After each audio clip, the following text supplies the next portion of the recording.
Hiya there, and welcome again to OTCR Off the Cuff Reviews with me, Jules Brown.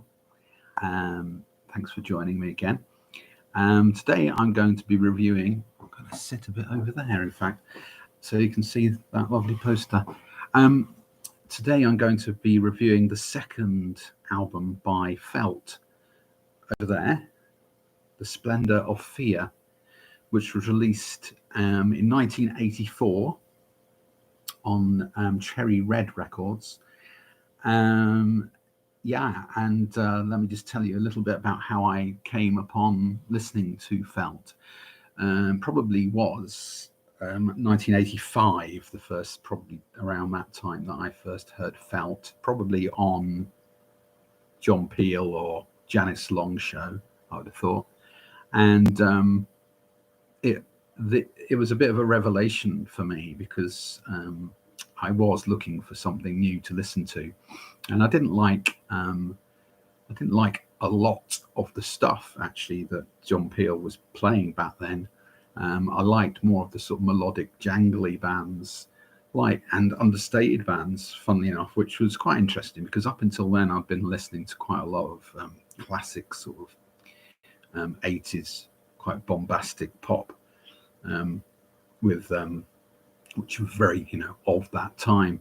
But when I started listening to and was introduced to bands like Felt and other bands such as Hurrah and a little bit later the Go-Betweens, my sort of philosophy on music changed somewhat around that time.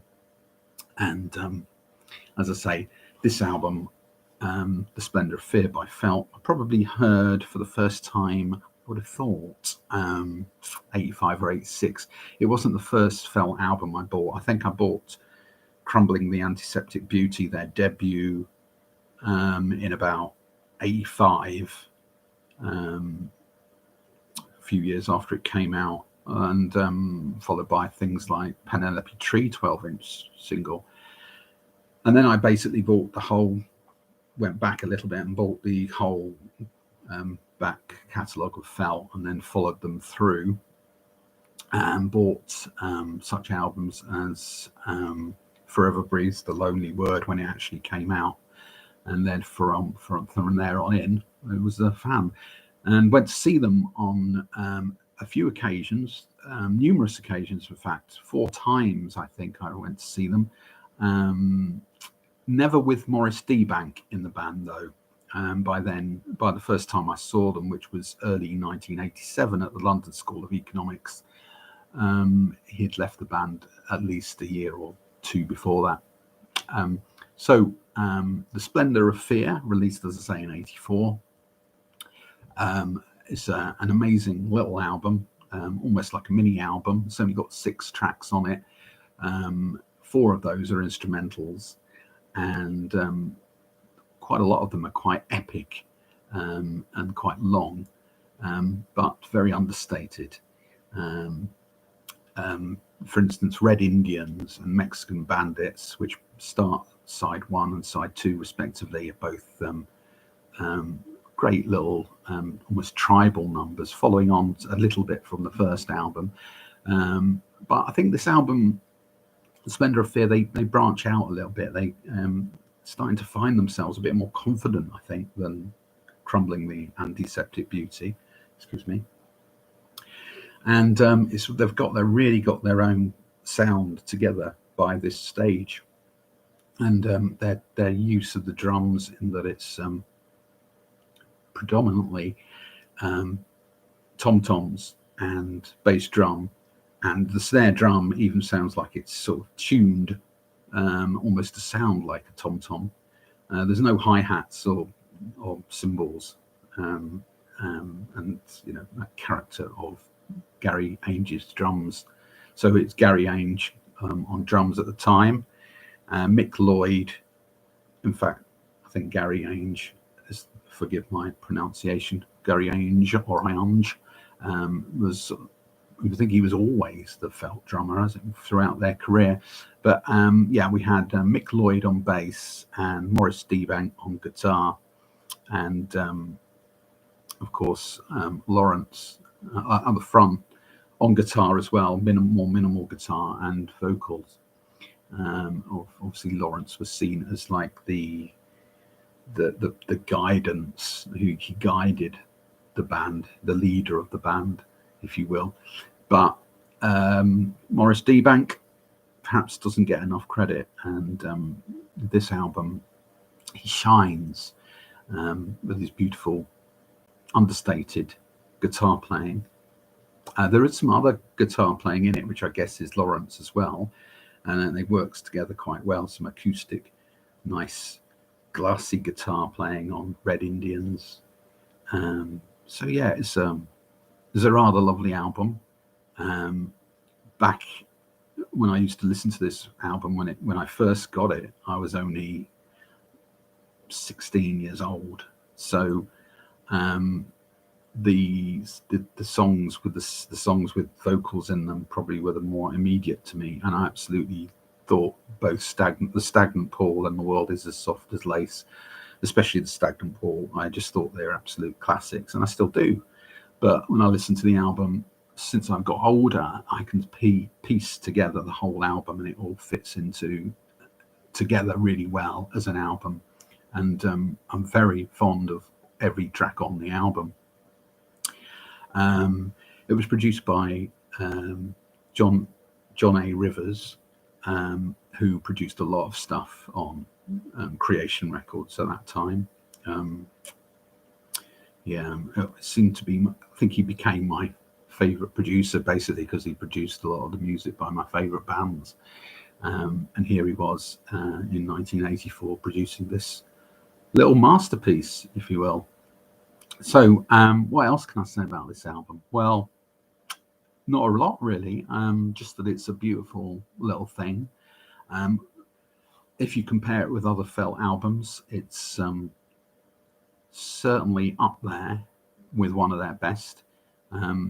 I can't really say which period of Felt is my favorite. I'm not like one of these guys who says, oh yeah, their early stuff was the best, you know. And indeed, I'm not like that with quite a lot of music. I'm not like that with bands like, I don't agree with that as far as other bands. Bands do change, they evolve. For instance, the same as Hurrah and the Go-Betweens. A lot of people might say their earlier stuff is more interesting, blah, blah, blah. But if you listen to their later stuff, whether it's more commercial or not, it still has merit. Similarly to Felt. The early stuff, particularly this album, very understated.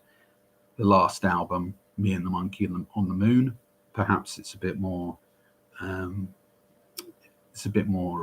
sellable, although it didn't sell that well, but it's got a bit more of an appeal, commercial appeal, than the earlier albums. So, as I say, this album, Maurice Deebank, he definitely does star on this lovely album, but it's not just about Maurice. The whole album, Mick Lloyd's, I'm listening to the album today, Mick Lloyd's bass playing, it's lovely. It's really understated and just like, and a very important fixture of the band at that time. So, The Splendour of Fear, lovely album. I'm going to give it a 9.25. 9.25 out of 10. Very, very keen, very fond. Love this album, always have. Would I say it's my favorite Felt album of all time? I couldn't say that for sure, because Forever Breathes the Lonely Word is certainly up there, as is Poem of a River. So, but it could be. It's certainly in my top 3 Felt albums. Anyway, thank you for listening today. That's all I've got for you. I just wanted to mention a few more things actually about the album before I do go, and of the beauty of some of these songs. And as I say, the forgotten tracks that you might forget, the instrumental tracks that are just as beautiful as the vocal tracks. And I witnessed that today when I listened to it for the first time in a while. The Optimist, the both two songs that close both sides, The Optimist and The Poet, the last song on side one. Absolutely, it's a monumental epic of a track, gorgeous. And the last song on the album, A Preacher in New England, as well, another instrumental without any percussion, is another lovely closure to the album. So thank you again for listening. I'm Jules Brown. If you can, please do subscribe by clicking the icon or liking the video and passing a comment if you like. I really appreciate the listen, and I'll be back soon reviewing an album which is kind of related to Felt, but a few years down the line.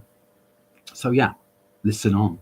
And oh yes, thank you very much. I've also had a request to review this album, so I apologize. I've forgotten the name of the chap who's asked for the review, so just bear with me. This is online live action here, and I deeply apologize for not remembering the poor chap's name, but yes, just bear with me. Here we go. Library. No, this is bad television. I must cut you off and sign on. But I had a review, and Matt, sorry, that's elongated the video to approaching 12 minutes. Sorry about that. It's my memory. Thank you very much, Matt. And here is the review anyway. And sorry about the desperate unprofessionalism at the end. Anyway, thank you for listening again. And everything I said beforehand still applies.